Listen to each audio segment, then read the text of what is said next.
Similarity होता क्या है ये समझने ही से तुम्हारा एक एक्सरसाइज बन जाएगा। मेरा बात समझा कि नहीं समझा? खाली सिमिलैरिटी पढ़ का रहे, सिमिलैरिटी होता क्या, बत्ती जला ले तो भाई वो रेड वाले के लेफ्ट का, लेफ्ट वो राइट है भाई, लेफ्ट। हाँ, तो ये समझ जाने से एक्सरसाइज 1 खत्म हो जाएगा उन लोग का बुक के रिस्पेक्ट में, लेकिन इससे काम चलेगा नहीं, फिर हम लोग अपना बुक का भी बनाएंगे।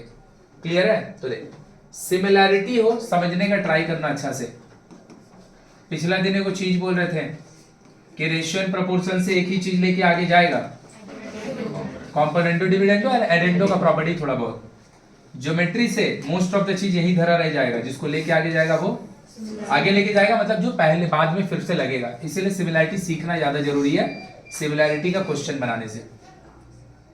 अगर हम बात करें, हम कोई दो ट्राइंगल को कंपेयर करना चाह रहे हैं कि दोनों बड़ा है छोटा है, उसका एंगल कैसा है नहीं है, ये कंपैरिजन करने के लिए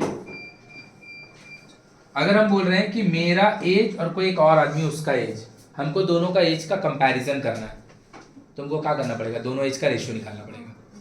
किसी एक आदमी का 50 एज है, किसी एक का 30 है, दोनों का रेशियो निकाला 5:3। तो 5:3 का बोलता है जो पहला आदमी है उसका एज ज्यादा है और जो दूसरा आदमी है। तो रेशियो क्या है?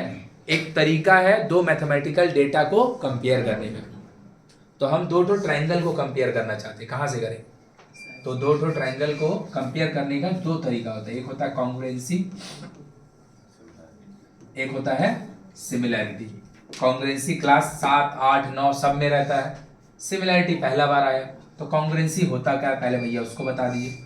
कॉन्ग्रुएंसी का होता है अगर किसी भी ट्रायंगल का तीनों साइड आपस में इक्वल हो तो दोनों ट्रायंगल का होगा कॉन्ग्रुएंट, दोनों ट्रायंगल। और अगर दोनों ट्रायंगल कॉन्ग्रुएंट होगा तो देखो this is the sign of congruency, this is the sign of, जिसमें ऊपर में जो हम ऐसे उल्टा करके लिख रहे हैं ना, इसका मतलब है सिमिलर।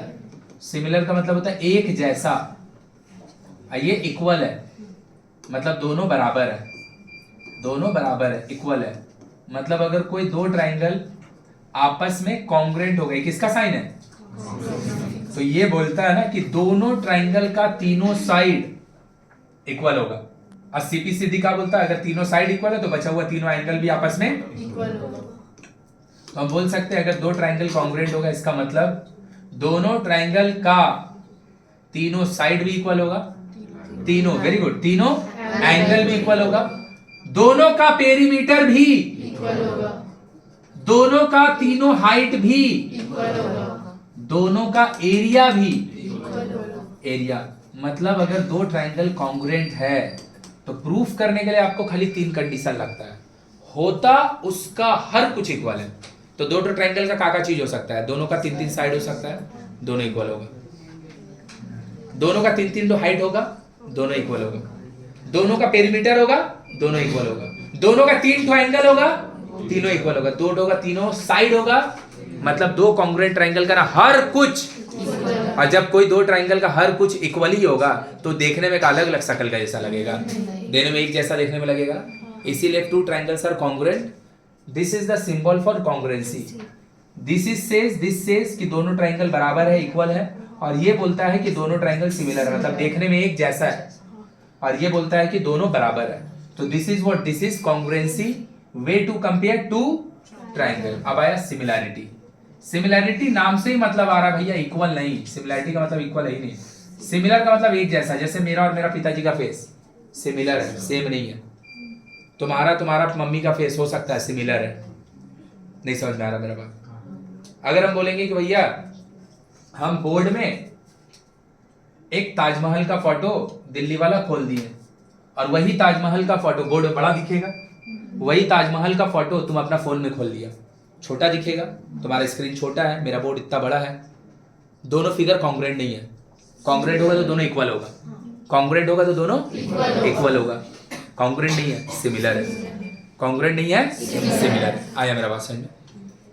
अगर हम बोल रहे हैं कि भैया हम ये बोर्ड में एक बड़ा सा भैया इंडिया गेट का फोटो खोल दिए और तुम उसी को फोन में खोल लिया, तो दोनों जो फिगर है इंडिया गेट का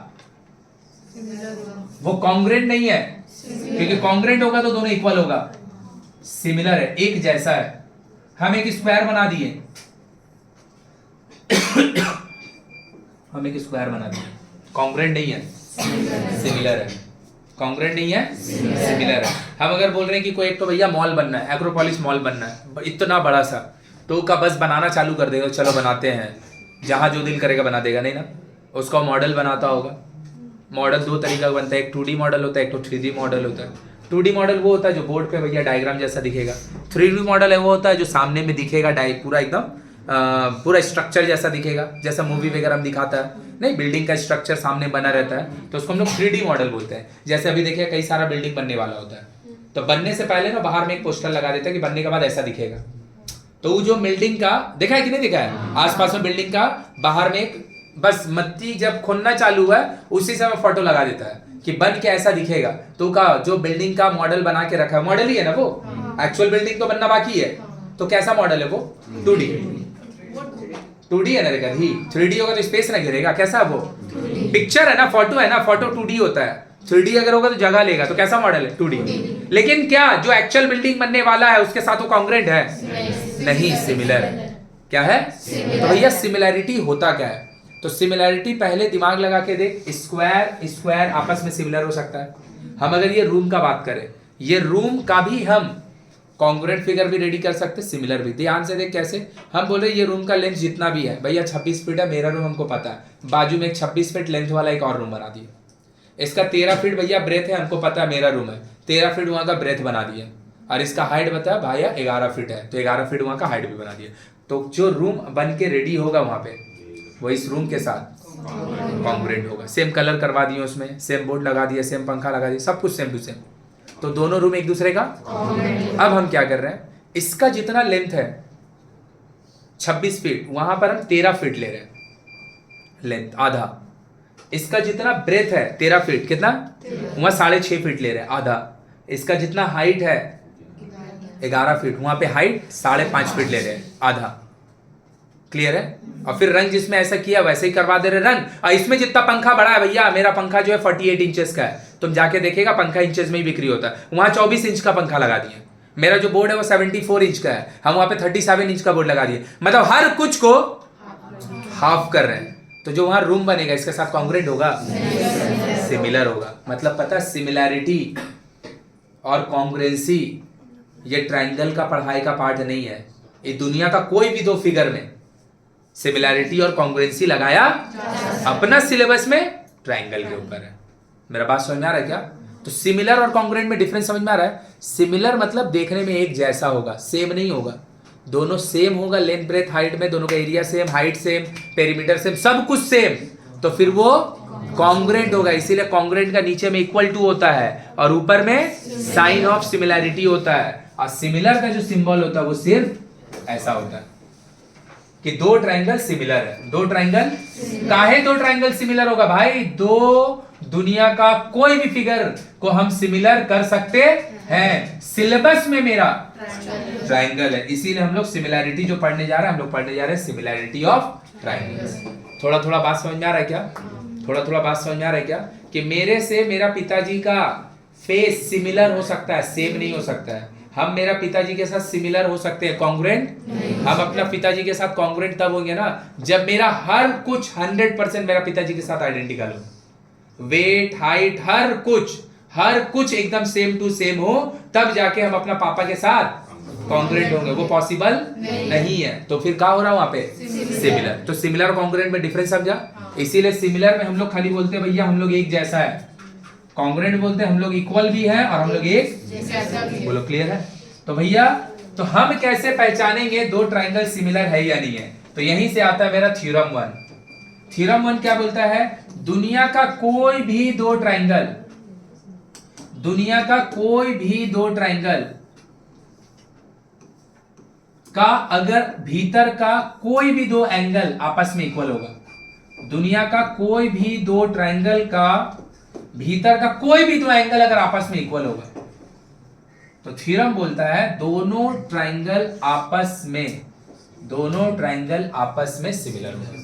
if any two angles of the two triangles are equal, any two, not necessary कि ये इसके इक्वल होगा ये इसका, नहीं, कोई भी दो एंगल इसके अंदर का कोई भी दो एंगल इसके भीतर का अगर आपस में इक्वल है तो भैया थ्योरम बोलता है, सिमिलैरिटी का कंडीशन बोलता है कि दोनों ट्रायंगल आपस में सिमिलर होगा। तो भैया हम क्या बोले, एंगल ए किसके बराबर है, एंगल क्यू का, एंगल बी एंगल, तो भैया दोनों ट्रायंगल सिमिलर होगा, दोनों ट्रायंगल लिख दिए A B C, A B, this is the sign of.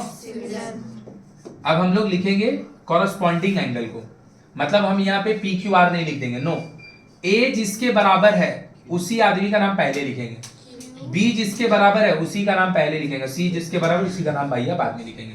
तो ए किसके बराबर है, बी किसके बराबर है, इधर बचा कौन, तो इधर कौन बचा, तो अगर किसी ट्रायंगल का दो एंगल अगर आपस में इक्वल होगा तो तीसरा भी इक्वल होगा कि नहीं होगा, होगा ही होगा। ये 40 है, ले मेरा भाई भी 40, ये भैया 70 है तो ले मेरा भाई ये भी, क्योंकि वो तो इक्वल है ही है। अबे तो ये दोनों मिलके अगर 70 40 110 तो ये भी 70 40 110, तो बचा हुआ कितना होगा, अरे एक ट्रायंगल का तीनों एंगल जोड़ के, तो ये अगर भैया 70 होगा तो इसका भी तो भैया साइड छोटा हो बड़ा हो मोटा हो नाटा हो कुछ भी हो, तीनों एंगल भीतर में जोड़ के तो 180 होगा ना। तो इसका जो बचा हुआ पार्ट है ये भी कितना होगा, मतलब हम बोल सकते हैं किसी भी ट्रायंगल का कोई भी दो एंगल अगर आपस में इक्वल होता है तो दोनों ट्रायंगल आपस में सिमिलर होता है, दोनों ट्रायंगल आपस में सिमिलर होता है। वो प्रूफ करने के लिए उतना इनफ है, लेकिन होता किसी दो ट्रायंगल का अगर दो एंगल आपस में इक्वल होता है तो तीसरा वाला भी, लेकिन तीसरा चेक करने का जरूरत नहीं है, क्योंकि किसी भी दो ट्रायंगल का अगर आपस में कोई भी दो एंगल अगर इक्वल होगा तो तीसरा वाला इक्वल, एक 10 है एक 90 है, इसका भी एक 10 है एक 90 है, तो पहला ट्रायंगल का एक 10 है एक 90, दोनों मिलकर कितना हुआ 100, तो बचा हुआ कितना होगा 80। तो दूसरा वाला का भी तो दो इक्वल ही, एक 10 एक 90, तो तीसरा कितना होगा, मतलब प्रूफ करने के लिए तीनों दिखाने का जरूरत, क्योंकि कोई भी दो ट्रायंगल का अगर दो एंगल अगर आपस में इक्वल होगा तो तीसरा वाला भी, तो तीसरा वाला को दिखाने का जरूरत, दो इक्वल है तो तीसरा इक्वल। तो हम किसी को भी किसी के बाजू में नहीं लिख देंगे, नो, जो एंगल जिसके बराबर है सिमिलैरिटी में उसका ऑर्डर फॉलो करेंगे, सिमिलैरिटी में उसका। तो भैया ए किसके बराबर है, क्यू का, बी किसके बराबर है, तो सी किसके बराबर होगा, तो दोनों ट्रायंगल का हो गया एक दूसरे के साथ सिमिलर। सिमिलर करने के लिए आप कौन सा एक्सियम का यूज किए, एक्सियम मतलब कंडीशन, देख ए एक्सियम का यूज किए, ए एक्सियम का मतलब एंगल, बोलेगा भैया आप एंगल क्यों लिख रहे हैं, क्योंकि कोई भी दो ट्रायंगल का अगर आपस में दो एंगल इक्वल होगा तो तीसरा वाला भी, तो तीसरा वाला दिखाने की जरूरत क्या है, दो इक्वल होगा तो तीसरा तो इक्वल, इसीलिए हम लोग यहाँ पे ए एक्सियम नहीं लिखते हैं, यहाँ पे हम लोग ओनली ए लिखते हैं।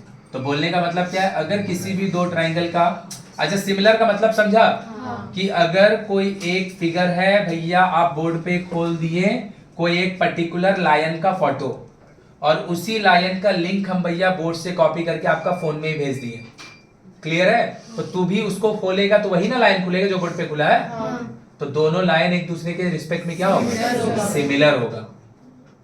तो भैया हम कैसे पहचानेंगे, तो लायन कैसा है, 3D फिगर है, जब तुम बोर्ड पे या फोन पे देख रहा हो तो 2D तुमको दिख रहा है, तो दोनों सिमिलर है ना भाई।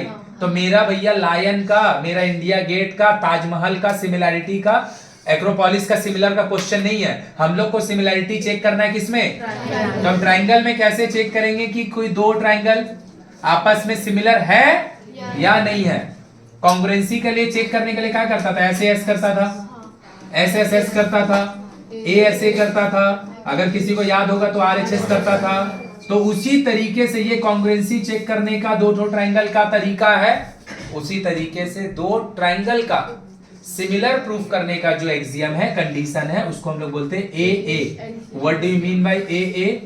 If any two sides, sorry, if any two angles of the two triangles are equal, then जो थर्ड वाला होगा वो भी इक्वल होगा, लेकिन दिखाने का जरूरत नहीं है। तो if any two angle of the two triangles are equal, then the triangles are similar to.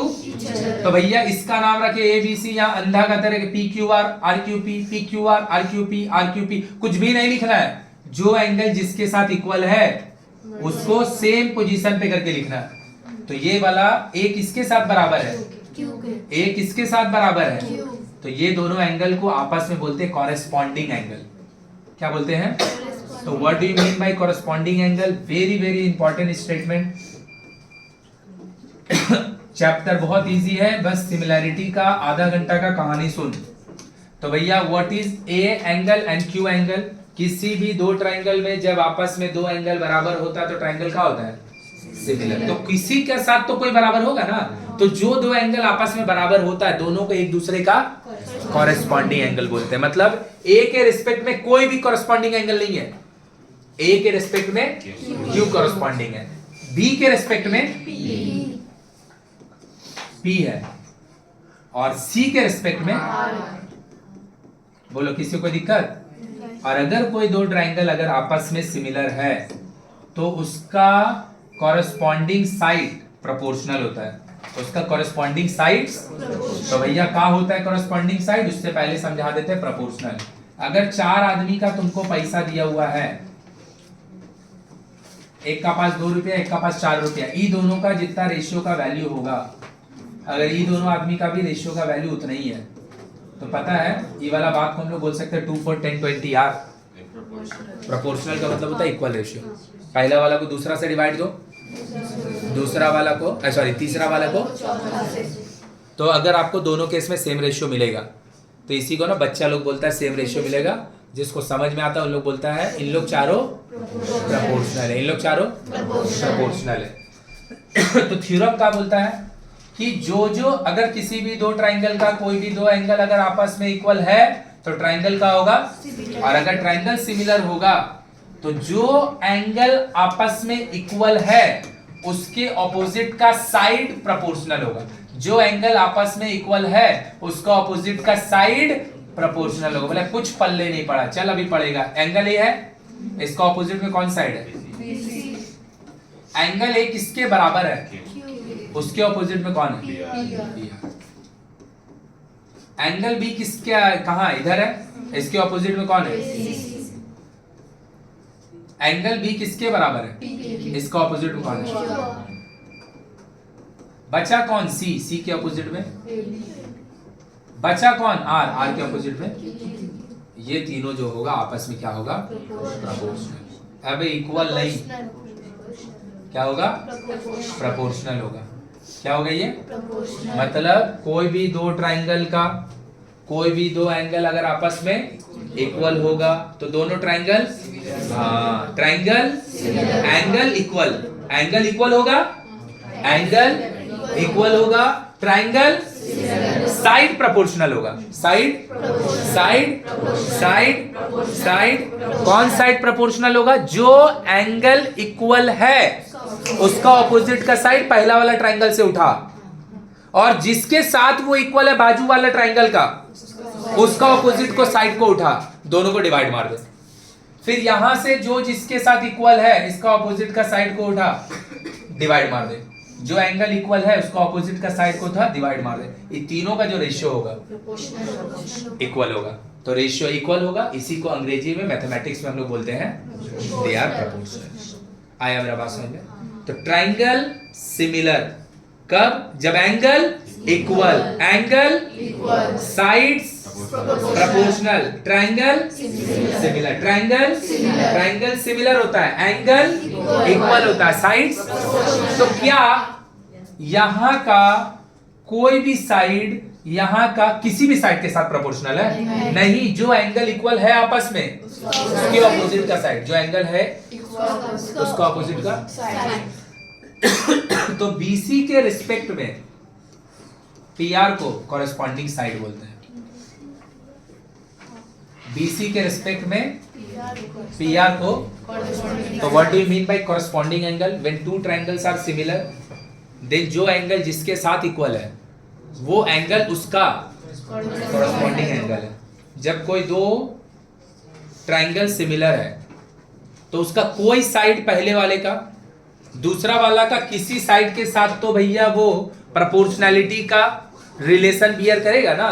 तो जो इधर वाला ट्रायंगल का उधर वाला ट्रायंगल के रिस्पेक्ट में प्रोपोर्शनैलिटी का रेशियो बियर कर रहा है, ये दोनों साइड को एक दूसरे का कॉरेस्पॉन्डिंग साइड बोलते हैं। यहां पे कॉरेस्पॉन्डिंग एंगल और कॉरेस्पॉन्डिंग साइड ये तू नहीं समझेगा, समझ तेरा बन जाएगा वो अलग बात है, नहीं तो इसमें इससे इंपॉर्टेंट कोई चीज ही नहीं है। कॉरेस्पॉन्डिंग एंगल एंड कॉरेस्पॉन्डिंग, आगे जब हम लोग पढ़ेंगे ना एक्सरसाइज में तो कॉरेस्पॉन्डिंग हाइट का ही बात करेंगे। फिर से कोई भी ट्राइंगल का कोई भी दो एंगल अगर आपस में इक्वल होता है, कोई भी ट्राइंगल का कोई भी दो एंगल अगर आपस में इक्वल होता है तो दोनों ट्राइंगल एक दूसरे का साथ सिमिलर होगा, उसका कॉरेस्पॉन्डिंग एंगल इक्वल होगा, ट्राइंगल सिमिलर होगा और साइड्स प्रोपोर्शनल होगा। जो एंगल जिसके साथ इक्वल होता है दोनों एक दूसरे का कॉरेस्पॉन्डिंग एंगल कहलाता है, जो साइड जिसके साथ प्रोपोर्शनल होता है दोनों साइड एक दूसरे का। तो अगर हम यहाँ से बात करें क्या ये दोनों ट्राइंगल सिमिलर है? यस। काहे? एंगल सी किसके बराबर है? एंगल पी का। एंगल ए किसके बराबर है? एंगल, तो हो गया ना ट्राइंगल एबीसी। आंख मूंदे, एबीसी लिखते समय आंख मूंद लिए, अब पी क्यू आर लिखते समय आंख खोलेंगे, क्योंकि हम किसी को भी किसी के साथ नहीं लिखेंगे, जो जिसके साथ इक्वल है उसको उसी ऑर्डर में लिखेंगे। तो सी किसके साथ इक्वल है? पी के साथ। सही है। ए, तो इधर का जो बचा बी, इधर का बचा, तो एक्चुअल में ABC is not similar to PQR। नहीं, ऐसे लिखेगा सब सुनना हो जाएगा। ये बहुत इंपॉर्टेंट चीज लिखा हुआ है। कौन सा एक्सियम यूज किए? ए। क्या ये इनडायरेक्टली ए का जगह ट्रिपल ए एक्सियम नहीं चल रहा है? लेकिन हम ट्रिपल ए क्यों लिखे? जब दो से इक्वल हो ही जाएगा तो तीसरा तो इक्वल होगा, इसीलिए इसको ए एक्सियम बोलते हैं। इसीलिए देखिएगा, याद अगर होगा, जिन लोग 9 में पढ़ा है, 9 में पढ़ते समय बोलते थे कि तेरा दिमाग में आ ही सकता है SSS सिमिलर का कॉन्ग्रुएंसी कंडीशन है, SAS, ASA, लेकिन AAA नहीं होता था, क्योंकि जब AAA होता है मतलब दो ट्राइंगल का आपस में तीनों एंगल इक्वल है, तो ये कॉन्ग्रुएंसी कंडीशन नहीं है, ये सिमिलैरिटी कंडीशन। तो बोलेगा ए काहे नहीं लिख रहे? अबे दो ठो इक्वल है वो तो तीसरा इक्वल, इसीलिए यहाँ पे ट्रिपल ए एक्सियम नहीं लिख रहे, डबल ए लिख रहे। और अगर जब दो ट्राइंगल सिमिलर होगा तो उसका कॉरेस्पॉन्डिंग साइड आपस में प्रोपोर्शनल। तो चलिए भैया लिखते हैं सी का अपोजिट में कौन? सी किसके बराबर है? QP नहीं, QR। पगली हो गई है क्या बोली? नहीं, P का रिस्पेक्ट में QR। अच्छा सॉरी, डबल का उधर, डबल का वही RP, इसका बचा B, तो B1 AC, उसका बचा PQ। बात समझ में आया? तो sides proportional, sides angles triangle similar. अब देख मस्त चीज, ये जो आप प्रोपोर्शनैलिटी लिख रहे हैं, बस इसी से क्वेश्चन बनेगा, इसी से। ये जो आप प्रोपोर्शनैलिटी लिख रहे हैं ये इधर ही से लिखा जाएगा। ए एंगल को छोड़ेगा तो उसका ऑपोजिट में कौन बचेगा? देख, ए छोड़ तो कौन मिलेगा? और ए किसके बराबर है? क्योंकि ऑर्डर में लिखे है ना, जो जिसके साथ इक्वल है वही लिखे कि रैंडम लिखे? रैंडम तो लिखना ही मत, उससे अच्छा माथा तो फोड़ लेना अपना। रैंडम में लिखना, ऑर्डर में लिखना। ऑर्डर में अगर लिखेगा ट्राइंगल को और ताकना ही नहीं पड़ेगा। ए किसके साथ इक्वल है? तो क्यू को छोड़ेगा तो कौन बचेगा? PR। क्यू छोड़े कौन बचा? वही RP PR। B छोड़ेगा तो कौन बचेगा? B। B किसके बराबर है? R का PQ। C छोड़ेगा कौन बचेगा? P छोड़ेगा कौन बचेगा? मिला के देख लिया, यही चीज यहाँ पे भी लिखा हुआ है, देख लिया। BC by PR, AC by AB by, मतलब दो ट्राइंगल को अगर हम आपस में सिमिलर प्रूफ कर दिए और उसका कॉरेस्पॉन्डिंग एंगल को सेम करके लिखे, जो जिसके साथ इक्वल है उसको उसी के साथ लिखे। ये जो इतना बात बोले ना, जो जिसके साथ इक्वल है उसको उसी के साथ लिखे, इसका लिए सिर्फ एक वर्ड बना कॉरेस्पॉन्डिंग एंगल। उसका कॉरेस्पॉन्डिंग एंगल अगर मैच करा के लिखे तो ट्राइंगल में आप ताकने का जरूरत नहीं है ऑपोजिट साइड लिखने के लिए। वो ये जो आया है ना, एक को छोड़ो दूसरा लिखो, एक को छोड़ो दूसरा लिखो, एक को छोड़ो दूसरा लिखो, एक को छोड़ो दूसरा लिखो, एक को छोड़ो दूसरा लिखो, एक को छोड़ो दूसरा, यहीं से आ जाएगा। मतलब इसको और देखेंगे भी नहीं एक बार भी, वो यहीं से बन जाएगा। बोलो पूरा क्लियर हुआ? पक्का?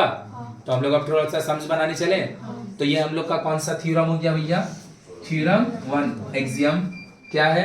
If any two angles of the two triangles are equal then the triangles are similar angles are गलत, corresponding angles are equal, corresponding angles are sides are गलत, कॉरस्पॉन्डिंग, समझा, कॉरस्पॉन्डिंग साइड और कॉरस्पॉन्डिंग एंगल सबसे ज्यादा important है किसमें, similarity में, सबसे ज्यादा इंपॉर्टेंट। क्योंकि अगर हम बोलेंगे साइड्स प्रोपोर्शनल, कौन किसका, लेकिन अगर हम बोलेंगे कॉरस्पॉन्डिंग साइड, मतलब हम बोल रहे हैं दोनों एक दूसरे के नीचे में, आया कि नहीं आया, पक्का। तो अगर हम बोलेंगे ना AP and RQ are the corresponding sides, AP and are the, ये लिख के ही ना हम बोलना चाह रहे हैं कि AP बाय RQ आप लिख सकते हैं।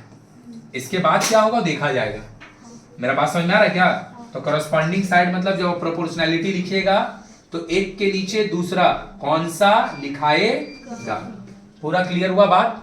देखो यहां पर भी लिख के दिखा दे रहे हैं भैया, सिमिलैरिटी तो लिख दिए थे, साइड प्रोपोर्शनल भी लिख दिए, हम बोले इसको ताकेंगे ही नहीं, उसको देखेंगे भी नहीं, कोई जरूरत नहीं है उसका, यहीं से लिखा जाएगा। A छोड़ेगा तो Q छोड़ेगा तो B छोड़ेगा तो P छोड़ेगा तो RQ, C छोड़ेगा तो R छोड़ेगा तो, मैच करके देख ले, ABPQ, ACQR, अरे RQ लिखे QR, BCPR, मतलब ऑपोजिट साइड साइड प्रोपोर्शनैलिटी लिखने के लिए, ऑपोजिट साइड साइड प्रोपोर्शनैलिटी लिखने के लिए कोई जरूरत नहीं है। अगर तुम कॉरस्पॉन्डिंग एंगल को मैच करा के लिख रहा है तो और ट्रायंगल में ताकने का जरूरत नहीं है। पूरा क्लियर हो गया बात, चलो लिखो।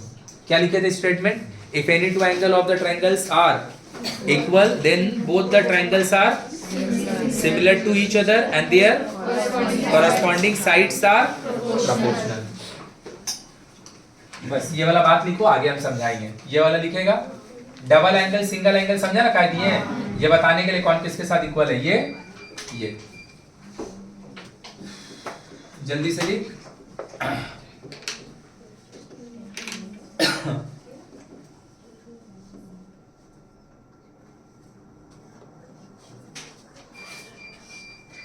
A किसके बराबर है, Q का,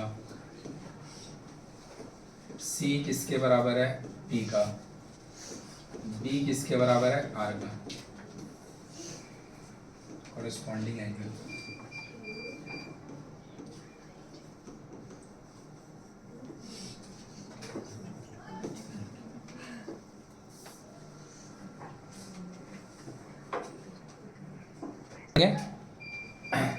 इसमें खाली ए एक्सियम नहीं है, और भी एक्सियम है, उसको हम लोग पढ़ेंगे।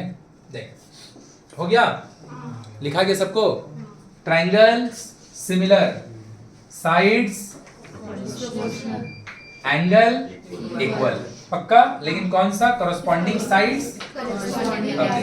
ये जो चीज हम लिखे हैं ये हम कॉरस्पॉन्डिंग एंगल का ऑर्डर मैच करा के लिखे हैं कि डायरेक्ट लिखे हैं। अब ये तो मेरा हाथ में ना, मेरा मन करेगा नहीं मैच करा के लिखेंगे, तो अगर तुम्हारा मन करेगा तो मैच नहीं करा के लिखे तो तुम्हारा दो गलती होगा। एक तो ये लिखने का तरीका नहीं है कि हम इसको कॉरस्पॉन्डिंग एंगल को जो जो इसके साथ इक्वल है उसको इक्वल करके नहीं लिख रहे हैं, अपना मन से ABC को लिख दे रहे हैं PQR के साथ सिमिलर है, तो पहले तो लिखने का तरीका नहीं, गलती है। दूसरा, अगर तू वो लिखेगा तो तेरे को साइड प्रोपोर्शनैलिटी लिखने के लिए अब इसको यूज नहीं कर सकता है, तुमको बार बार यहाँ ताकना पड़ेगा। मेरा बात समझ में आया क्या। तो हम लोग जब भी लिखेंगे हमेशा कॉरस्पॉन्डिंग एंगल को मैच। दूसरा, लेकिन ये तो मेरा कंट्रोल में है, मेरा मन करेगा नहीं लिखेंगे, मत लिख, यहां से देख के लिख लेगा, ये वाला बात। लेकिन अगर कोई क्वेश्चन में बुक वाला लोग अगर मेंशन करके दे रहा है तो जीवन में ऐसा नहीं होगा, ये डैश नहीं है, सिमिलर है, ठीक से आया नहीं इसीलिए ऐसा लिखा है। जीवन में ऐसा नहीं होगा कि उन लोग जो क्वेश्चन दिया है उन लोग कॉरस्पॉन्डिंग एंगल को बिना मैच कराए लिख के दे दिया, ऐसा कभी नहीं होगा। क्या बोले, समझ में आया। जब हम खुद से लिख रहे हैं सिमिलर प्रूफ करने के बाद, तो मेरा मन करेगा तो हम मैच करके लिखेंगे, नहीं मन करेगा तो मैच करके क्या लिखेंगे, समझ में आ गया ना, कॉरस्पॉन्डिंग एंगल को। सब चीज मेरा मर्जी है, लेकिन अगर बुक में देगा तो हमेशा मैच करके ही देगा। समझ में आया बात। तो बन गया ये वाला क्वेश्चन, अगर बात समझ में आ गया तो बोलो it is given that triangle DEF and RPQ are similar, is it true to say angle D equal to angle R and F equal to P F equal to, तो पहला वाला सही बात है, दूसरा वाला गलत है। सही बात हो गया ना, ट्रू फॉल्स सीख गया। अभी हम ट्रू फॉल्स निकालेंगे भी, ट्रू वाई भी बोला है तो बस वाई के लिए लिख देंगे एंगल डी, हाँ angle D and angle are the corresponding angle, angle D and angle are the corresponding angle, angle D and angle are the corresponding angle, but angle F and angle P are not the. अभी clear हुआ? लो बोल रहा है if in two right angle triangle, के दो triangle है, दोनों ट्राइंगल कैसा है, बिना बोले पता है बोल दिया दोनों ट्राइंगल के एक ट्राइंगल इक्वल है, बिना बोले। भाई जिन लोग वीडियो देख रहा थोड़ा पेशेंस के साथ भाई वीडियो देखना, क्योंकि सिमिलैरिटी वगैरह इतना आसानी से नहीं सीख जाएगा तुम कि हम तुमको बनाने सिखा दिए, जिंदगी में क्वेश्चन नहीं बनेगा, है ना। तो हमको तेरे को सिखाने के लिए थोड़ा टाइम लेना पड़ेगा। तो दो तो राइट एंगल ट्राइंगल बोल रहा है, ये बोलने के साथ पता बोल दिया दोनों का एक एक ट्राइंगल 90 है, मतलब बताया नहीं लेकिन बता दिया इनडायरेक्टली कि दो ट्राइंगल है, दोनों में एक एक जन।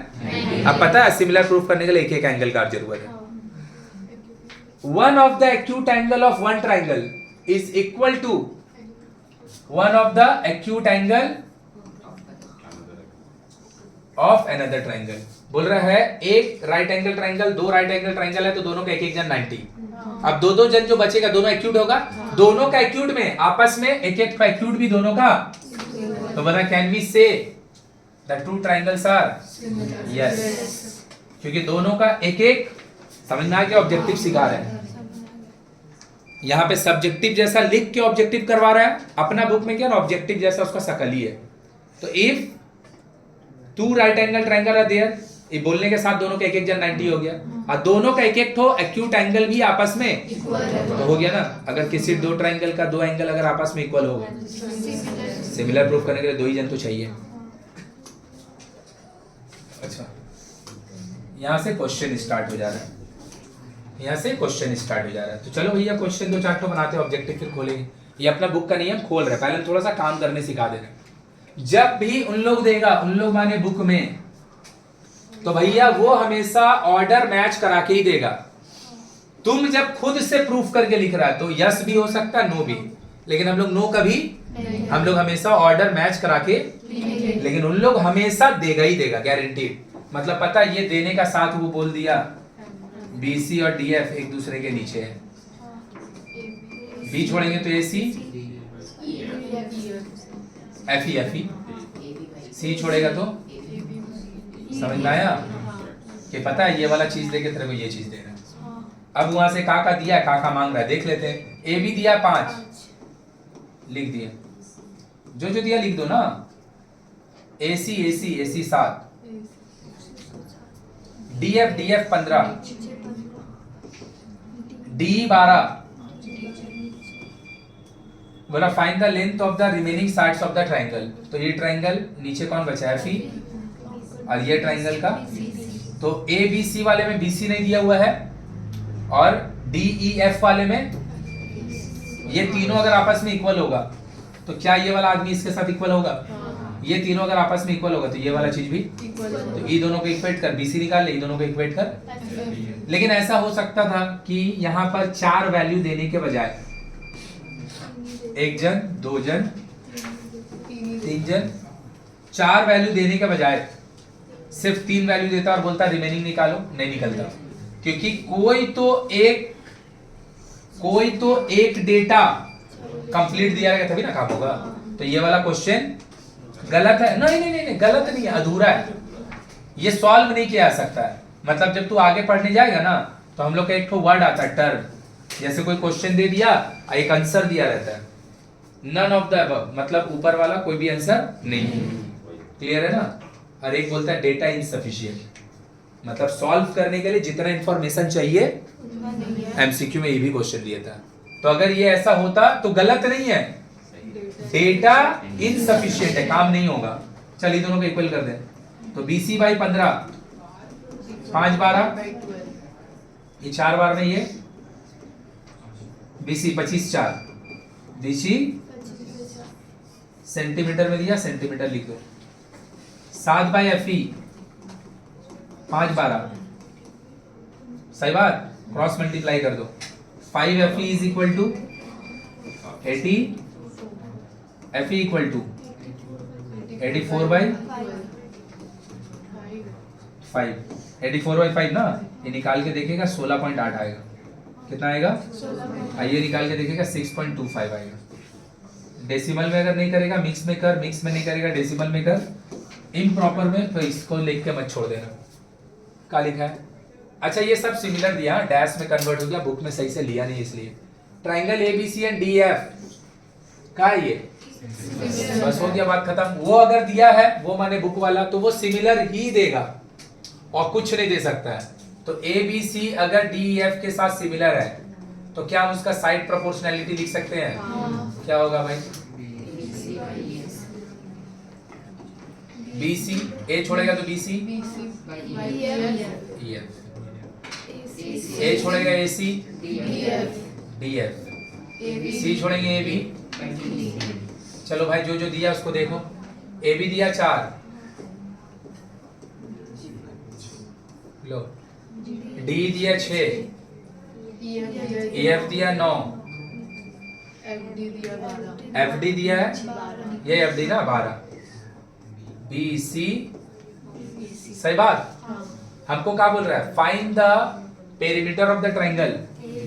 ABC ट्राइंगल का 3 साइड होगा, एक AB होगा, एक BC होगा और एक, तीनों को जोड़ देगा तो कहा जाएगा? अरे पेरीमीटर मतलब होता है सम ऑफ द साइड्स, तो वो निकालने के लिए AB तो आपको पता है, AC और BC पता, निकाल लो, इन दोनों को इक्वल कर दो। 12 4 6 1 2। एक काटा काटी को क्वेश्चन नहीं समझना है भाई, ये लिखने को काम है, वो लिखना है। ये वाला को इसके साथ इक्वल कर देंगे, BC बाई 4 6 3 सॉरी 3 से काट रहे हैं ना, 2 3 1 2 सही है। तो क्या हो गया? ट्राइंगल हो गया। क्या हो जाएगा? AB एक तो दिया 4 और 2 निकाले 8 6 18 cm। कितना होगा? 18 cm। कोई दिक्कत है किसी को भी? सही है ना? पक्का? तो अब देख, छोड़, लिख इसको जल्दी से। कितना लिखेगा? कुछ नहीं। अब हम अपना बुक का थोड़ा पहले ऑब्जेक्टिव बनाते हैं। इतना इंफॉर्मेशन लिख लेना, ये वाला बात और ये चारों लेंथ। इसको जल्दी से कैलकुलेट करो, छोटा सा। हम अपना बुक में जा रहे हैं, पहले अपना बुक का ऑब्जेक्टिव करा दे रहे हैं, फिर इधर से करेंगे।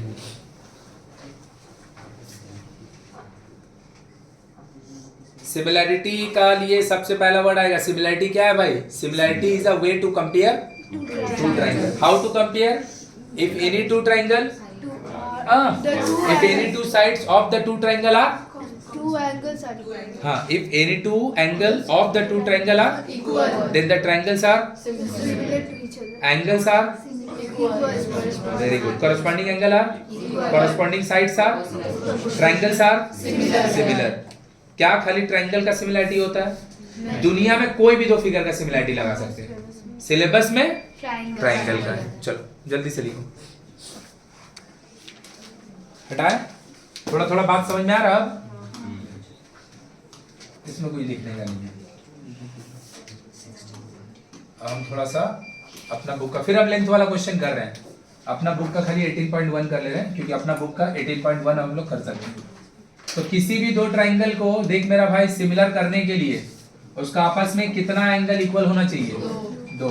क्या ट्राइंगल का खाली सिमिलैरिटी होता है? नहीं, सिमिलैरिटी कोई भी दो फिगर में लग सकता है।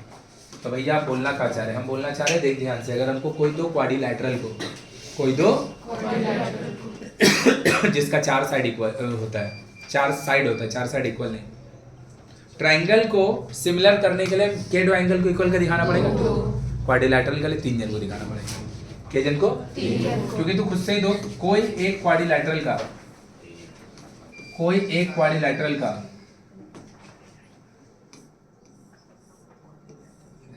कोई एक क्वाड्रिलैटरल का, हम जानबूझ के देख इन लोग दोनों को देख इक्वल नहीं दिखा रहे हैं, लेकिन दोनों का जो फेस है, दिमाग लगा के देख, सिमिलर टाइप बना रहे जानबूझ के। अरे मेरा बात समझ में? बोलेगा उतना अच्छा नहीं हुआ भैया, तो हम लोग का बोर्ड में बहुत खर्चा हुआ है, एक तो क्लोन बनाएंगे और उसको छोटा कर देंगे। अब तो एकदम परफेक्ट होगा भाई, है ना, अब तो एकदम परफेक्ट होगा। वो तो परफेक्ट नहीं था, यही तो एकदम परफेक्ट बना दिया ना, पूरा सेम टू सेम ही चीज से तो कटा है। तो जब खाली क्लोन बनाए थे, छोटा नहीं किए थे, वो कॉन्ग्रुएंट बना था।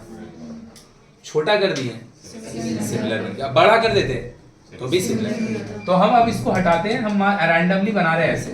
तो कोई एक ट्राइंगल का एक एंगल 30 है, दूसरा 120 है, एक तो और 130 है, और इसका भी कोई भी एक जन 120 है, एक जन 30 है और एक जन 130 है।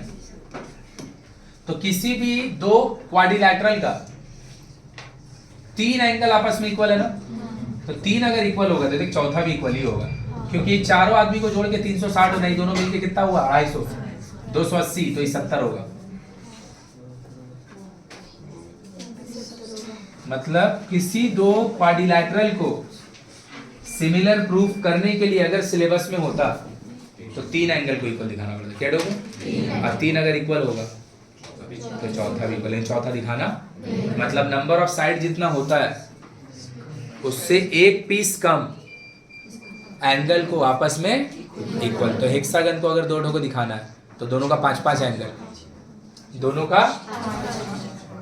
का हमको इक्वल दिखाना, क्योंकि 5-5 अगर इक्वल होगा तो छठा भी इक्वल।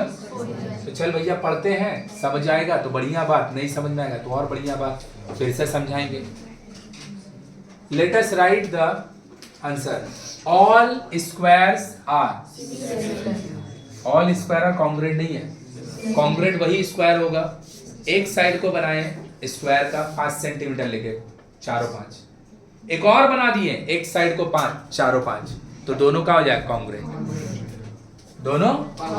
लेकिन अगर स्क्वायर खाली बनाइएगा, क्यों? क्योंकि देखिए स्क्वायर चाहे दुनिया का कोई भी फिगर, उसको सिमिलर करने के लिए एंगल को दिखाना पड़ता है, साइड का कोई लेना ही देना नहीं है। इधर आया कि नहीं आया? तो all the squares are similar, all the circles are similar. क्या होगा? समझी कि नहीं समझी? all dash equilateral triangles and isosceles triangle are always similar. equilateral always होगा, ये always नहीं होगा। हम मान ले रहे हैं कि एक को isosceles triangle, isosceles triangle का होता है जिसका दो साइड इक्वल होता है, दो एंगल भी इक्वल होता है। हम मान लिए एक जन 50 है, एक जन और 50 है, एक जन 80 है, हो सकता है ना, 2 50 1 80।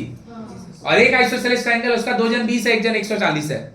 अबे 2 20 40 और जो बचा वो, तो दोनों ही तो आइसोसेलेस है। जो एक को एंगल नहीं मैच कर रहा है, एक भी एंगल नहीं मैच कर रहा है। तो अगर आइसोसेलेस होगा तो भाई हो भी सकता है, नहीं भी हो सकता है। लेकिन अगर इक्विलैटरल होगा तो आपका पास ऑप्शन ही नहीं, आपको तीनों एंगल को ऑलवेज, इसीलिए इक्विलैटरल ट्रायंगल ऑलवेज होगा। और यही क्वेश्चन पता है, अगर वहां पे ऑलवेज हटा देता तो पता है दोनों हो सकता था। तो ऑलवेज वहां पे बहुत इंपॉर्टेंट वर्ड है। 2 quadrilateral will be similar if their corresponding angles are, हाँ, एंगल हमेशा equal and corresponding sides are. आया कि ऊपर से चल गया? अब क्वेश्चन कहाँ ट्रायंगल पे है? क्वेश्चन ट्रायंगल पे, क्वाड्रिलैटरल पे। इसीलिए याद रखिएगा फिगर सिमिलर होता है, इसीलिए हम ट्रायंगल सिमिलर नहीं बोल रहे बार बार, सुन ध्यान से, हम फिगर बोल रहे हैं। मतलब क्या बोलना चाह रहे हैं कि similarity quadrilateral, hexagon, pentagon, triangle सब पे लग सकता है। सिलेबस में ट्रायंगल का बेस क्वेश्चन है। तो साइड्स प्रोपोर्शनल कॉरस्पॉन्डिंग साइड्स। बोल भी रहा है कि नहीं बोल रहा? क्यों बोल रहा हूँ? पागल थोड़ी है बे, वो पागल थोड़ी है जो हम इतना बार तेरे को जोड़ जोड़ दे के बोल रहे हैं। हम क्यों बोल रहे हैं? क्योंकि चैप्टर में ते पूरा सिमिलैरिटी पढ़ के पूरा क्वेश्चन बना लिया, सब एग्जाम में बना लिया, तेरे को कॉरस्पॉन्डिंग साइड या कॉरस्पॉन्डिंग एंगल नहीं पता है, तो कुछ तुमको नहीं आता, तुम जिंदगी में अप्लाई नहीं कर पाएगा। बस इतना कर सकता है, एग्जाम में बन गया, बस बन गया तो बन गया। तो यहाँ पे सबसे important corresponding angle, corresponding side. तो साइड्स होता है प्रोपोर्शनल, एंगल होता है, और फिगर होता है सिमिलर। फिगर होगा similar. Let us write whether the following statement are true and false. Any 2 congruent figure are similar. अगर फिगर कॉन्ग्रुएंट होगा तो, बट सिमिलर अगर होगा तो जरूरी नहीं है। एनी टू सिमिलर फिगर, हाँ मैं भी बोलता यस हो जाता, ऑलवेज बोल रहा है। अच्छा यहाँ पर any two congruent figure are, ले ऑलवेज भी लिख दिए, कब भी ट्रू हो, कब भी any two similar figure are false, may be. देख रहा है कि नहीं समझ में आ रहा है? तो अब तेरे को लग रहा है अगेन समझ में आ रहा भाई कि अगर ये वाला फर्स्ट सिमिलैरिटी नहीं समझेगा सब क्वेश्चन नहीं बना पाएगा। नंबर वाला खाली क्वेश्चन कर लेगा क्योंकि साइड प्रोपोर्शनल लिखने सीख जाएगा। तो the corresponding angles of any two similar polygon, देख पॉलीगन बोल रहा है, उसको ट्रायंगल से कोई मतलब नहीं, क्वाड्रिलैटरल से कोई मतलब नहीं। The corresponding angle of any two similar polygon are equal, सही बात। The corresponding sides of any two similar polygon figure are always, सही बात है, क्योंकि देखो साइड्स के रिस्पेक्ट में और एंगल के रिस्पेक्ट में इक्वल होगा, सही बात है। The square and a rhombus are false, square का चारों एंगल 90 होता है और रोम्बस का तो देख के भी समझ में आता है भाई, देख के भी समझते हैं ये रोम्बस एक को जन 90 नहीं है। तो यहां पर ऑलवेज वर्ड जो है वो रॉन्ग है। मे होता तो यहाँ पे भी सही होता, मे होता तो यहाँ पे भी, क्योंकि मे का मतलब हो सकता है, तो होने का तो दुनिया में कुछ भी हो सकता है। आया कि नहीं आया? अब ये एकदम इजी क्वेश्चन दिया हुआ था, गिव वन, बोल रहा है late us right a example of one pair of similar figures, example देने बोल रहे, सब फालतू बात है। क्लियर हुआ? अब हम लोग क्वेश्चन में चलेंगे फिर से, पक्का ना? तो साइड्स अगेन, साइड्स, हाँ corresponding sides proportional, corresponding angle equal and figure. तो हम लोग ना 18.1 बन चुका है अपना बुक का। 18.2 में हम इसलिए नहीं जा रहे ना बिकॉज 18.2 में ना नया बात एक लगेगा, 18.2 में नया बात एक लगेगा जिसको हम लोग बोलते हैं बेसिक प्रोपोर्शनैलिटी थ्योरम, BPT, या फिर उसी का दूसरा नाम है थेल्स थ्योरम। तो वो नया चीज आ जाएगा और जो पुराना चीज है वो तो सीखा ही नहीं अभी तक, इसीलिए हम लोग वहां पे जा नहीं रहे। तो हम लोग क्या बोले मेरा भाई, किसी भी दो ट्राइंगल का, चलो एक तो क्वेश्चन लिखो, ट्राइंगल ABC सिमिलर टू, अब हम दे रहे हैं ना, दे रहे हैं मतलब हम ऐसा ऑर्डर में देंगे, हाँ ABC similar to EDF, EDF सही है, सही है, लिख लो AB 5 AC 6 DE 4 EF 5 FE 3, find the remaining side, find the, कुछ भी आ ही जाएगा पटांग से, देख के लिख लेना क्योंकि हम अंदाजे अंधाधुन बोले हैं। हाँ देख जो हम अंधाधुन बोले ना, AB 5 AC 6 DE 4 EF 5 NFE 3 लिख लिया है। कोई भी एक आंख साइड बचा हुआ तो उसको निकाल लेना। चलो देखो इधर, अच्छा एगो काट ले, उसी से निकल जाएगा, देख लेना जो होगा, देख लेना, रैंडम दे रहे ना, कुछ घटे बढ़ेगा बोल देंगे, देख लेना, नया बात समझा रहे हैं। अब यहाँ पर हम लोग ये वाला बना के गए थे, अब इसको बनाने जा रहे हैं, इसको बनाने से आगे एक नया बात बताना पड़ेगा। क्या नया बात बताना पड़ेगा? बात नहीं ये अपना बुक में प्रूफ है और इसका हम प्रूफ करेंगे एज अ राइडर। बोला क्या है वो हम समझा दे रहे पहले। अगर कोई दो ट्राइंगल आपस में अगर सिमिलर होता है, ABC DEF, ये भैया इसका बराबर है, ये भैया इसका बराबर है, क्या दोनों ट्राइंगल सिमिलर होगा? काहे होगा? एंगल C किसके बराबर? एंगल D का। एंगल B किसके बराबर? एंगल, लिख दीजिए दोनों का सिमिलैरिटी, लेकिन वो भी ऑर्डर में, सांस लेके लिख दीजिए। A किसके बराबर है? सही है। C किसके बराबर है? C। और डबल में B किसके बराबर है?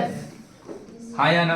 और अगर ये लिखाया तो ऑर्डर में लिखाया है कि भैया अंदाजे लिखे हैं, तो फिर ट्राइंगल को ताकने का जरूरत नहीं है कॉरस्पॉन्डिंग साइड लिखने के लिए। लिख दो B C F D A C. अबे सी नहीं बी छोड़ रहे हैं ना, ऑर्डर में लिखना बेगरी। ए छोड़ेगी तो बी सी बचेगा, ई छोड़ेगा तो एफ डी बचेगा, बी छोड़ेंगे तो ए सी बचेगा, एफ छोड़ेंगे तो सी छोड़ेगा तो बोल हाँ या ना? पक्का? इसका पेरीमीटर होगा भाई कुछ? इसका पेरीमीटर का होगा ए बी बी सी और ए सी को जोड़ दीजिए, इसका पेरीमीटर का होगा एफ डी ई एफ और डी एफ डी और कुछ तो आएगा। तो थ्योरम बोलता है इन लोग दोनों का जो पेरीमीटर होगा ना वो भी आपस में सिमिलर होगा, कॉरस्पॉन्डिंग होगा, proportional. Perimeter of A B C is equal to perimeter of E. So what is the statement? We are going to use this statement to solve this question. ये हम लोग का बुक में rider भी है, जिसको हम मे बी आज बताएंगे, मे बी नेक्स्ट डे बताएंगे। क्या है भैया statement? If two triangles are similar, when the two angles of the two triangles are, then corresponding sides are, जो उसका साइड्स प्रोपोर्शनल है उन लोग ही के साथ उसका जो पेरीमीटर होगा वो भी, मतलब ये आदमी का कुछ भी वैल्यू है 2/3 आया, ये दोनों आदमी का कुछ भी वैल्यू है 2/3 आया, ये दोनों आदमी का कुछ भी वैल्यू है 2/3, तभी तो इक्वल लिखा हुआ है। ये दोनों का पेरीमीटर भी डिवाइड दीजिएगा, वैल्यू कुछ भी आएगा, रिजल्ट उसका 2/3 ही होगा। तो what is the statement? if two triangles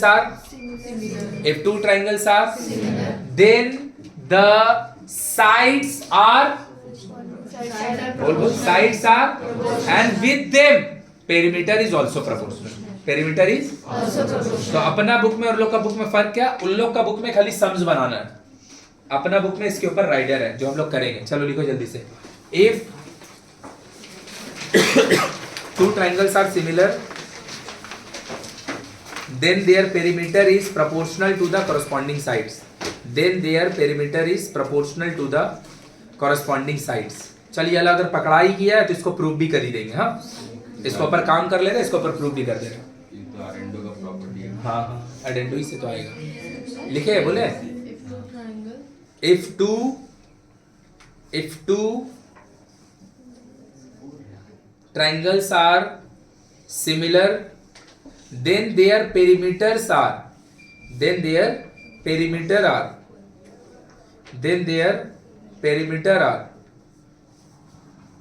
proportional to the corresponding sides, then their perimeter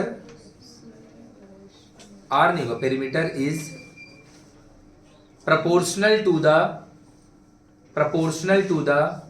corresponding sides। बात आ रहा है सबका पल्ले में? तो सीधा सीधी हिंदी में क्या मतलब है इसका कि जो साइड प्रोपोर्शनल है ना बे गधा, उसके साथ दोनों का बाजू में पेरीमीटर भी लिख दो, उसके साथ दोनों का बाजू में। और यही वाला थ्योरम आगे जाएंगे तो ई दोनों का जब साइड्स है तो ई दोनों का एरिया भी तो कुछ होगा। ये ट्रायंगल का एरिया नहीं होगा, ये ट्रायंगल का एरिया नहीं होगा, तो इसका जो दोनों का एरिया होता है ना,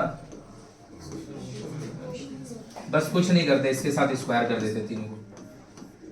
मतलब दोनों का जो एरिया होगा आगे पढ़ेंगे, वो दोनों का साइड्स के साथ प्रोपोर्शनल, दोनों का साइड का स्क्वायर के साथ। मतलब बस पेरीमीटर की जगह एरिया लिख देते हैं ना, तो तीनों जो कॉरस्पॉन्डिंग साइड है उसको साइड हटा के उसका साइड का सबका माथा में स्क्वायर डाल देते। स्टेटमेंट लिखा, ये वाला बात लिखो, यहाँ तक छोड़ो, फिर इसको ये बनाएंगे। जल्दी से करो,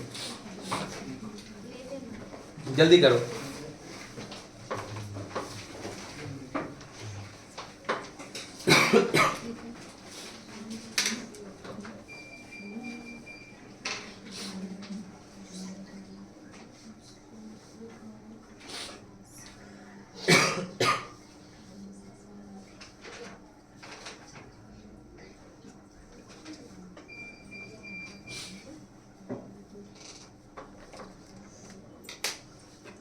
ये जो तू बोला ना एडेंडो से करने, एकदम सही बोला, लेकिन जो बर्दाश्त नहीं करेगा ना एडेंडो लोग, तो इसको थोड़ा सा के लेट करके दिखा देंगे। एक ही बात है, तो ये तीनों को जोड़ेगा तो ऊपर वाला का पेरीमीटर आएगा, ये तीनों को जोड़ेगा तो, और अगर ये तीनों पहले से इक्वल है तो एडेंडो का जो रिजल्ट होता है वो ईच रेशो ई का ही तो बराबर होता है, तो हम वहाँ तो लिख ही सकते हैं, लेकिन उसको बर्दाश्त नहीं होगा तो अलग वे में लिखेंगे, एक लाइन अलग करेंगे, कुछ नहीं।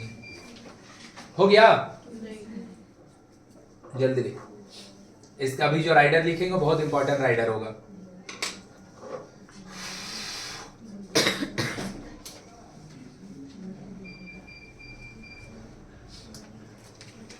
हटा दें? हटा दें? अबे जल्दी लिखो भाई, कितना देरी कर रही है।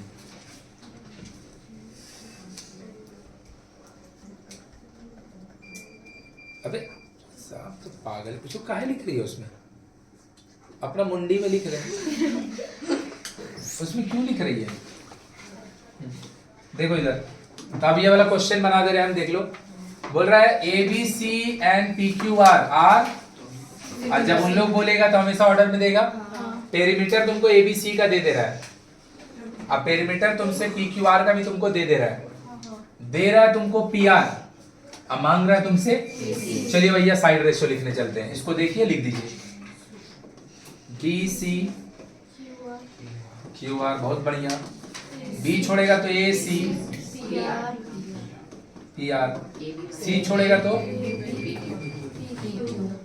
सही बात, हाँ या ना? इन दोनों में पेरीमीटर ऑफ भाई आ गया कि नहीं आया? अब यहाँ पे भैया 3 को रेशियो है, ये दोनों आदमी तो दिया हुआ है तो यूज होगा, कोई दिक्कत नहीं। आपको दे रहा है पी आर, मांग रहा है एसी, तो ये वाला चीज आपस में इक्वल है, ये इसका साथ इक्वल है, ये इसके साथ, अरे इसका मतलब ये सब इक्वल है। अब ये सब अगर इक्वल है तो हम इसको काट के और इसको काट के निकाल के नीचे इक्वेट कर सकते हैं। कहा है भैया, क्योंकि सब इक्वल है तो ये दोनों आदमी भी आपस में इक्वल, तो भैया वो दोनों का साथ इतना भैया भेदभाव क्यों? क्योंकि उसका साथ भेदभाव इसलिए कर रहे हैं, ना तो उसमें जो डेटा दिया हुआ है, ना ही तो वो क्वेश्चन में दे रहा है, और ना ही तो वो क्वेश्चन में, तो दोनों को वहीं छोड़ दिए, वो दोनों को वहीं छोड़ दिए। अब हमको दे रहा है भैया पी आर, अब मांग रहा है ये दोनों दे रहा है, तो क्या हो गया देख, एसी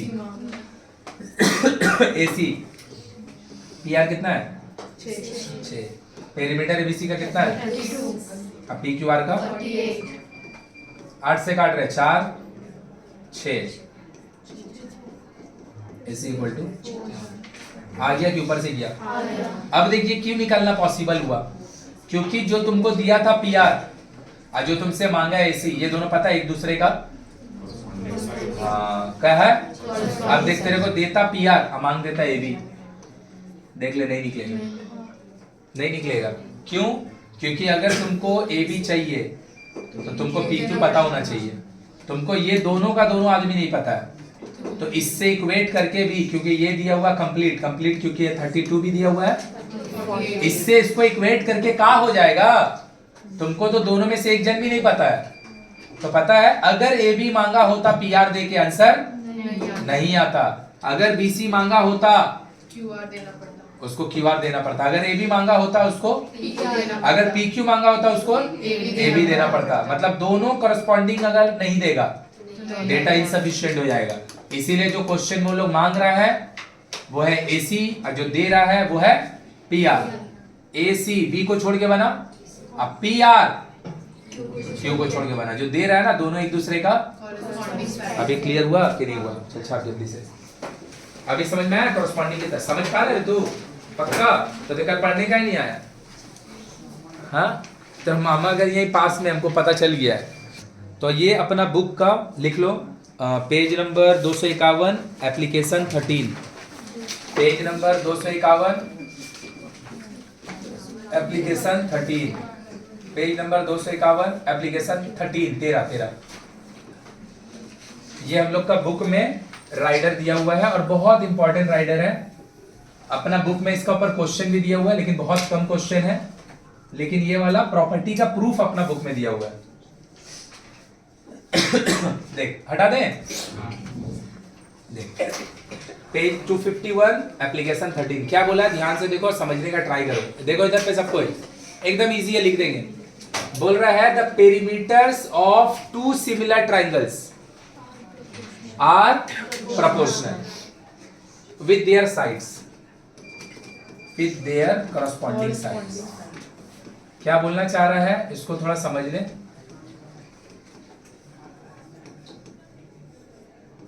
क्या बोलना चाह रहा है उसको थोड़ा समझ लें। The perimeters of two similar triangles are proportional with their. तो पता है ट्राइंगल जो है वो सिमिलर प्रूफ नहीं करना है, ट्राइंगल सिमिलर है। अरे भाई अब 10 खत्म हो जाएगा, गिवन आरटीपी तो समझ। हमको सिमिलर ट्राइंगल को नहीं प्रूफ करने दे रहा है, ट्राइंगल्स सिमिलर है, ट्राइंगल्स हमको प्रूफ करने दे रहा है कि जो दो ट्राइंगल सिमिलर है तो उसका साइड्स तो प्रोपोर्शनल होगा ना। उसका जो साइड्स प्रोपोर्शनल है उसके साथ उसका पेरीमीटर भी आपस में, बोलो क्लियर है। तो ट्राइंगल अगर सिमिलर होगा तो साइड्स तो ऑलरेडी प्रोपोर्शनल होगा ही होगा।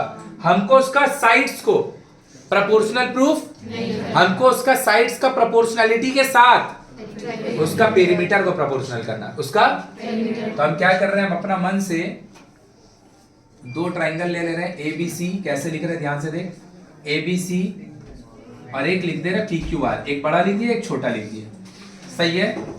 हम लिख दे रहे हैं लेट, कैसे लिख रहे हैं ध्यान से देख, लेट गिवन लेट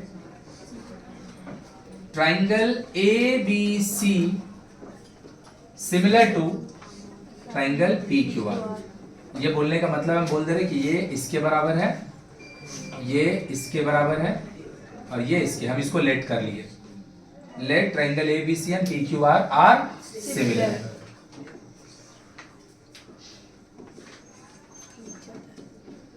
सही बात।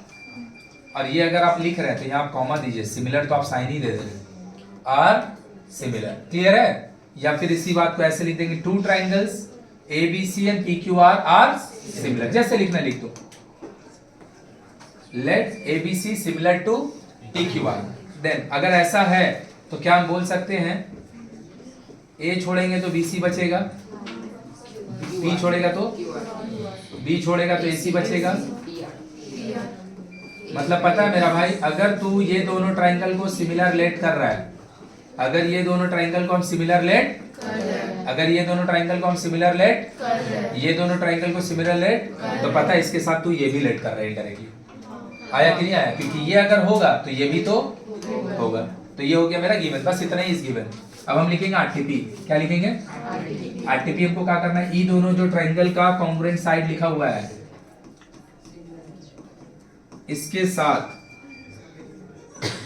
AC by P R, AB by P Q, इन दोनों के साथ very good perimeter of ABC by perimeter of PQ। Difference समझ में आया कि नहीं आया। ये हम लेट किए हैं, गिवन में ही लेट कर लिए, तो ये लेट करने का मतलब ये भी लेट हो गया। हमको प्रूफ क्या करना है, इन तीनों के साथ वो भी प्रोपोर्शनल होगा। बोल कोई दिक्कत है, कंस्ट्रक्शन कुछ है ही नहीं है तो सीधा लिखने चले प्रूफ। कैसे लिख रहे हैं ध्यान से देखो, proof BC by QR, AC by PR and AB by PQ, ये भैया इक्वल है। बोल दे गिवन, बोल दिए गिवन। सही बात। हम इन तीनों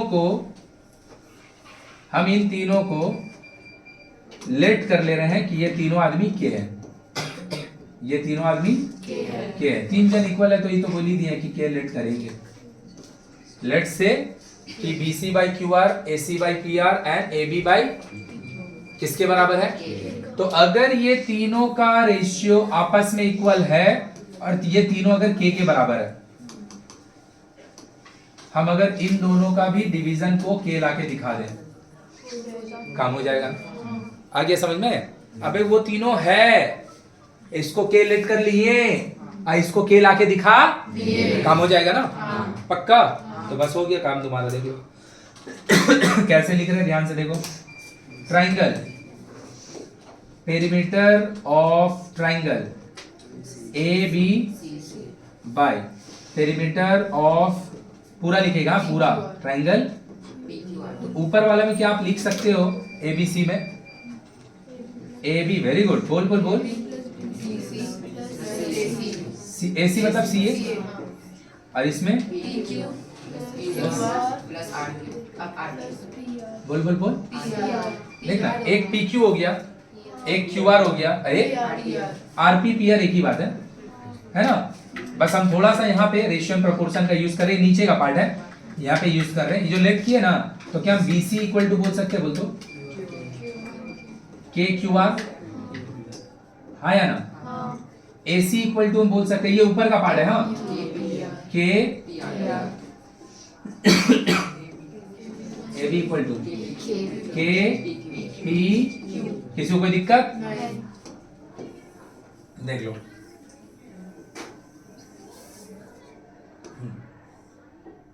सही है, देख ध्यान से। तो अब हम क्या करेंगे, ए बी को हटा के के P Q plus B C को हटा के के क्यू आर, सी ए को हटा के के पी, और नीचे वाला जैसे था P Q plus Q R plus, पूरा रेशियो एंड प्रोपोर्शन चल रहा है। ऊपर में के कॉमन ले ले,